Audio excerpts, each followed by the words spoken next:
Hello everyone, আজকে একটা নতুন ভিডিও তোমাদের সাথে শেয়ার করছি। এটা আমাদের জীবনের একটা ভীষণ বড় এক্সপিরিয়েন্স বলতে পারো, সেটাই তোমাদের সাথে শেয়ার করব। তোমাদেরকে তো আমি আগেই বলেছিলাম আমার বড় মেয়ে রক্সি, ওর আজকে ডেলিভারি হবে। এটা ঠিক তার আগের মুহূর্তটাই তোমাদের সাথে শেয়ার করছি। আর পুরো কি কি হয়েছে, আমরা কি কি জার্নির মধ্যে দিয়ে গেছি, সম্পূর্ণ ভিডিওটা দেখতে থাকো, দেখতে পাবে। এই যে দেখতে পাচ্ছ, ও কিন্তু বাবার কাছে ম্যাসাজ নিচ্ছে। ও কিন্তু ভীষণ কষ্ট পাচ্ছিল। আর আমাদের রক্সির জন্যই কিন্তু আমাদের বাড়িতে প্রথম এসি আসে, ওর জন্যই কিন্তু আমাদের বাড়িতে এসি লাগানো হয়। আর মানে 24টা ঘন্টাই আমাদের বাড়িতে কিন্তু এসিটা চলে, শুধুমাত্র আমার মেয়ের জন্য। আর ওর প্রেগনেন্সির মুহূর্তে যে কতটা কষ্ট হয় সেটা আমি সদ্য মা হয়েছি, আমার থেকে ভালো কেউ বুঝবে না। এই দেখো, ওকে ছাদে যাওয়ার জন্য, এটা হচ্ছে 19 তারিখ, মানে হচ্ছে তোমার 19শে জুন। এটা আজকে সকালের ভিডিও, সকাল থেকেই আজকেই কিন্তু ডেলিভারিটা হয়েছে। আর ও কটা বাচ্চা দিয়েছে সেই সমস্তটাই আমি ওদের সাথে শেয়ার করব।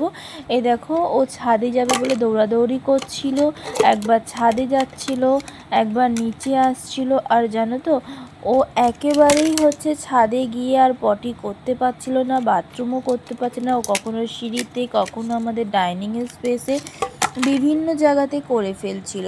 আর এইদিকে দেখো, বাবার সাথে বসে রয়েছে। ডক্টর কিন্তু আমাদেরকে বলে দিয়েছে যে ওকে বাদ দে।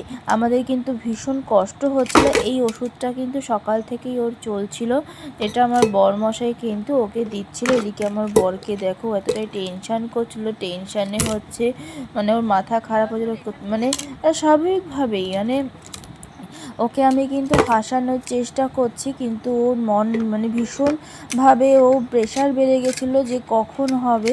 তোমরা দেখতেই পাচ্ছ, ওর অবস্থা ভীষণ টেনশন করছিল। আর এদিকে বসে রয়েছে, একবার ওর দিকে তাকাচ্ছে আর একবার হচ্ছে গিয়ে আমার সাথে কথা বলছে। আমি চাইছিলাম যাতে ও অনেকটা প্রেশার মুক্ত হয়। এই দেখো, পাশে বসেছে। আচ্ছা, যে কথা বলছিলাম, ডক্টর কিন্তু সকালেই বলেছিল ওকে বেঁধে রাখতে। আর আমাদের কিন্তু বাঁধতে ভীষণ কষ্ট হচ্ছিল, কারণ ছোট থেকে আজও পর্যন্ত আমরা রক্সিকে কখনো বেঁধে পুষিনি। বরং আমরা কোন ঘরে যাব সে নিয়ে আমাদের সংশয় থাকে, কিন্তু আমার রক্সির কিন্তু প্রত্যেকটা ঘরে অবাধ বিচরণ। ও নিজের মতো করে সব জায়গায় যায়। এদিকে দেখো, কর্তমশাই চলে গেল আরও ওষুধপত্র আনতে, ড্রেসিংয়ের বিভিন্ন জিনিস, ব্লেড, সুতো, এগুলো তো আগেই এনে রেখেছিল, স্লাইনের সেট, আরও দুটো ওষুধ বলেছিল, সেগুলো আনতে চলে গেল। আর সেই ফাঁকেই কিন্তু আমি বসেছিলাম রক্সির পাশে। আর এই দেখো, আগের দিন রাতে মানে 18 তারিখ রাতে কিন্তু রক্সি চেয়েছিল এই সোফাটার ওপরেই ডেলিভারি করবে, মানে বেবিগুলোকে রাখবে। দেখো সোফাটার অবস্থাও কি করেছে দেখো, মানে সারা রাত ধরে ও ঘর থেকে বেরোচ্ছে আর এসে এসে এই সোফাটার মধ্যেও জায়গা করছিল। প্রথমে কিন্তু জায়গা করছিল সিঁড়ির ওপরে, কিন্তু যখন আমরা বললাম বাবা আমরা আছি, তুমি চিন্তা করো না, তোমার বাবা আছে, মা আছে, আমরা ডক্টরকেও ডাকবো, তুমি চিন্তা করো না, তখন ও গিয়ে বুঝলো। তখনও চাইছিল সোফাটার মধ্যেই হচ্ছে ডেলিভারি করবে, কিন্তু সেটা তো কখনো সম্ভব না, ওটুকু জায়গার মধ্যে কখনোই হবে না। তো ডক্টর আমাদেরকে বলছিল যে সিঁড়ির নিচে বা কোনো এরকম কোনো জায়গাটাতে রাখলে সুবিধা হবে, ওখান থেকে ওয়াশ করতে, মানে ভালো করে ধুয়ে যে ব্লাডগুলো বেরোবে সেগুলোকে ধুয়ে বের করতে সুবিধা হবে। কিন্তু আমরা কিন্তু আমাদের পুরো ব্যালকনিটাই কিন্তু রক্সিকে রেখেছি যাতে ওর সুবিধা হয়। ওখানে আমাদের বড় হাই স্পিডের ফ্যান রয়েছে, চালিয়ে দিয়েই কিন্তু ওকে রাখা হয়েছিল। আর এইদিকে যাতে ওর কোনো কষ্ট না হয় সেদিকে কিন্তু খেয়াল রাখা হচ্ছিলো। আর এইদিকে দেখতেই পাচ্ছ ও কীরমভাবে হাঁপাচ্ছিল, কিন্তু তার মধ্যেও কিন্তু ও মশা কিন্তু ঠিক মারছে, মানে মশাকে কিন্তু ঠিক মারতেই হবে। আর এদিকে আমারও ভীষণ টেনশান হচ্ছিলো, যেহেতু বরমশাই ওষুধ আনতে গেছে, তাই আমি ওকে ফোন করে বললাম তুমি তাড়াতাড়ি করে চলে আসো। তার কারণ হচ্ছে রক্সি কিন্তু প্রচণ্ড হাঁপাচ্ছে, আমি মেয়েকে একা নিয়ে কিন্তু পারবো না মানে দেখতে। আমার ভীষণ টেনশান হচ্ছে, তুমি থাকলে মনে সাহস পাবো। তা ও ওষুধটা নিয়ে পর চলে আসলো।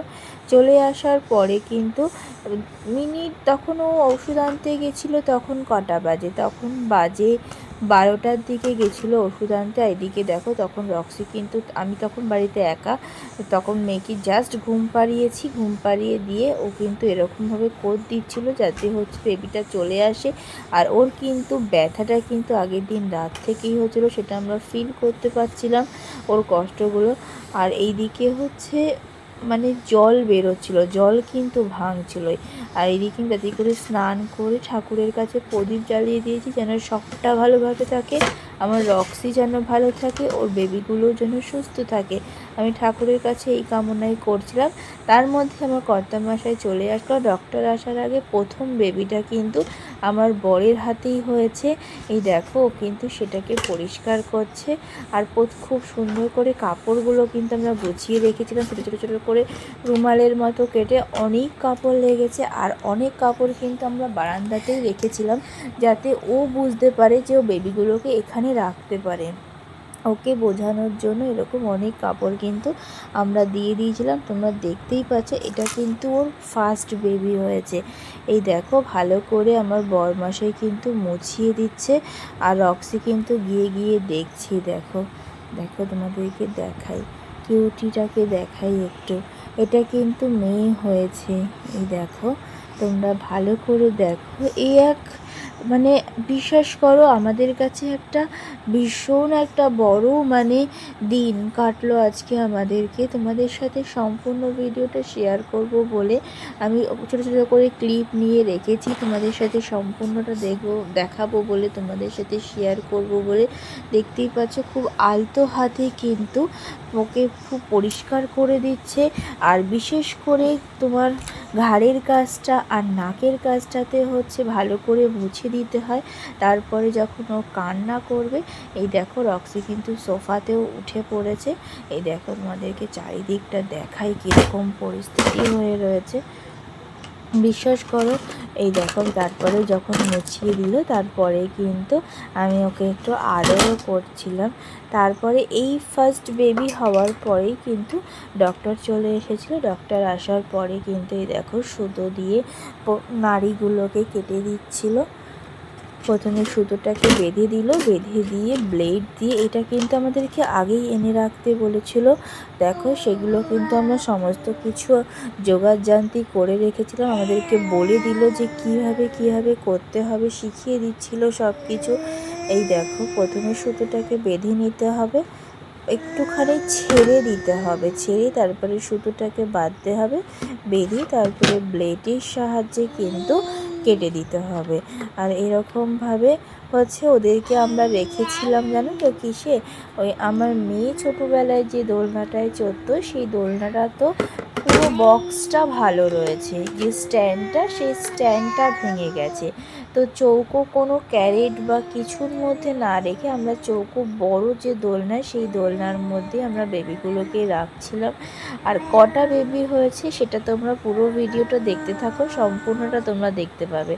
এই দেখো প্রথমে ভালো করে হচ্ছে বোঝাচ্ছিল যে যখন বেবি হবে প্রথমে একটা ব্লাডারের মধ্যে থাকে, সেই ব্লাডারটাকে এরমভাবে বের করবে, বের করে তারপর এভাবে টেনে বার করবে। এই দাদা কিন্তু আমাদের গোবরডাঙ্গাতেই থাকে। এই দাদা ভীষণ ভালোভাবে দেখে বাচ্চাগুলোকে। আমাদের রক্সিকে আনার পর থেকে ওর ভ্যাকসিন করা, ওকে কি খাওয়াবো, কখন কি ওষুধ দেবো, এই দেখো দেখিয়ে দিচ্ছে দাদা কীভাবে করতে হবে, পরিষ্কার করতে হবে সমস্ত। এই দাদার বাড়িতেও কিন্তু দাদা নিজে একজন হচ্ছে পেশায় এই চিকিৎসক, পশু চিকিৎসক। আপনাদের বাড়িতেও কোনো পশু থাকলে, পেট থাকলে আপনারা কিন্তু নির্দ্বিধায় রাখতে পারেন। দাদার বাড়ি গোবরডাঙ্গাতে। আপনারা এইখান আমার ভিডিও যারা দেখছেন যদি এদিকে কেউ থাকেন অবশ্যই তার সাথে কন্ট্যাক্ট করতে পারেন, কারণ একজন ডাক্তারকে চিনে রাখার ভীষণ বড় জরুরি। কারণ যাদের বাড়িতে পেট রয়েছে তারাই কিন্তু এটা জানে কখন কিসে প্রয়োজন হয় কেউ কিন্তু বলতে পারে না। এই দেখো তারপরে দেখো রক্সিকে দেখায় প্রথম বেবির পরে কিন্তু এরকমভাবে ব্লিডিং হচ্ছিল। ব্লিডিং হওয়ার পরে চারিদিকে ও ছড়াচ্ছিল, দেখো ঘুরছিল। আমি তোমাদেরকে পুরো যে বেবি হওয়া সেরকম ভিডিওটা ক্লিপ নিতে পারিনি, তার কারণ হচ্ছে মেয়ে উঠে পড়ছিল, মেয়ে আসছিল, মেয়েকে সামলানো, নিজেদের খাবার তৈরি করা, রক্সির বেবিগুলোকে একটা জায়গায় রাখা, ওদের যত্ন নেওয়া, এই করতে গিয়ে আমি সম্পূর্ণ, এই দেখো তোমাদেরকে বললাম না আমি একটা দোলনার মধ্যে রেখেছি, এই দোলনাটা কিন্তু আমার মেয়ের, মানে ওই দিদি ভাইয়ের দোলনাতেই, বুনুর দোলনাতেই কিন্তু রয়েছে। আসলে আমার মেয়েও কিন্তু এখন মাসি হয়ে গেল। মানে এই দেখো আমার বড় মেয়ের বাচ্চা, মানে আমার ছোট মেয়ের কি হবে, মাসিই তো হবে। এই দেখো এখন কিন্তু এই 4টে হয়ে গেছে, এই 4টেকে কিন্তু ওকে মিল্ক খাওয়াচ্ছে, দেখো দুধু খাওয়াচ্ছে রক্সি। এই দেখো তোমাদেরকে দেখাই খুব সুন্দরভাবে ওরা, মানে মানে এই এক আলাদা অনুভূতি, বিশ্বাস করো। তারপরে ওরা হয়ে যাওয়ার পরে প্রত্যেকটা বাচ্চাকে ইন্ডিভিজুয়ালভাবে আমরা মধু দিয়েছি, যাতে এটা বুঝতে পারা যায় যে ওরা যে মায়ের দুধ টেনে খেতে পারবে, সেই কারণে সেটা দেখার জন্য। আর প্রত্যেকে কিন্তু খুব সুন্দরভাবে মধুটা খেয়েছে। তারপরে দেখো আমি একটু ওদেরকে আদর করে দিচ্ছিলাম, মানে আমার মানে সেই ছোট্ট রক্সির কথা মনে পড়ে গেল। এরকমই রক্সিকে জানো তো আমরা নিয়ে এসেছিলাম 2023 সালে, 2023 সালে মার্চ মাসে নিয়ে এসেছিলাম। আর রক্সির জন্ম হচ্ছে ফেব্রুয়ারি মাসের 6 তারিখে, আর ওকে আমরা নিয়ে এসেছিলাম মার্চ মাসের 19 তারিখে। আর খুব আশ্চর্যজনকভাবে দেখো রক্সির যে বেবি, তারাও কিন্তু আমাদের বাড়িতে সেই 19 তারিখেই আসলো। এই দেখো, আর দাদা কিন্তু স্লাইন দিচ্ছিল, কারণ হচ্ছে ওকে সুস্থ রাখার জন্য, কারণ প্রচণ্ড কিন্তু বেবির সাথে কিন্তু ব্লিডিংও হয়েছে, যাতে হচ্ছে ও সুস্থ থাকে, ওর শরীরের সমস্ত কিছু যাতে ভালো থাকে, যেই কারণে কিন্তু ওকে কিন্তু স্লাইন দেওয়া হচ্ছিল। দেখতেই পাচ্ছ যে দাদা স্লাইনটা বেরিয়ে দিল, আর ও কিন্তু খুব সুন্দরভাবে স্লাইনটা নিচ্ছিল। দেখো যে মানে কত কিছু জরুরি হয় না জীবনে, যে সব কিছুর জন্য সবটা প্রয়োজন, কোনো কিছুই ভাবলাম করে ফেললাম করলে কিছুই হয় না। জীবনের সবটার জন্য পরিকল্পিত প্ল্যান লাগে, তবেই কিন্তু জীবনটা সুন্দর। এই দেখো রক্সির ক্ষেত্রেও কিন্তু আমরা দাদাকে সেই কারণেই বলে রেখেছিলাম যে যখনই ও কোনো রকম কোনো দেখবো তুমি কিন্তু তৎক্ষণাৎ চলে আসবে। আর দাদারও ছিল বলেই কিন্তু পাপ্পুদাই, দাদার নাম হচ্ছে পাপ্পুদা ছিল বলে আমরা অনেকটা রিল্যাক্স ছিলাম, যে একজন ডক্টর, একজন চিকিৎসক ছিল সামনে, মানে সেটা একটা ভীষণ বড় পাওনা। আর ওনাকে কিন্তু আমরা সব সময় মানে আমাদের কাছে রক্সির কাছেই রেখেছিলাম।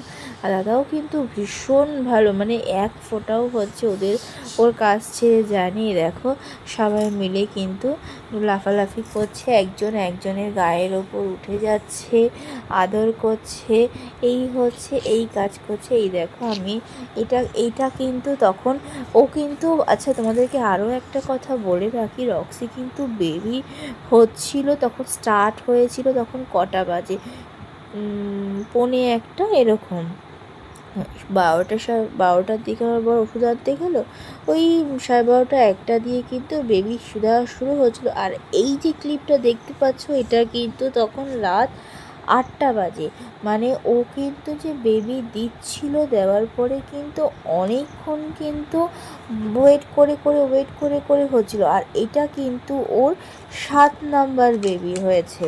তোমাদেরকে দেখাই, দেখো এইটা আমি ক্লিপটা তোমার সাথে নিয়ে তোমরা দেখতে পেলে যে হচ্ছে বেবিটা বেরোলো।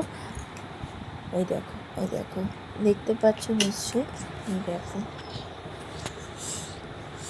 দেখতে থাকো। এরপরেই হচ্ছে গিয়ে ওকে নিয়ে হচ্ছে পরিষ্কার করে সুন্দর করে রাখতে হবে, রেখে কাপড় দিয়ে মুছতে হবে। তারপরে দেখো আমার বর হচ্ছে তখন ওকে মধু খাইয়ে দিচ্ছে।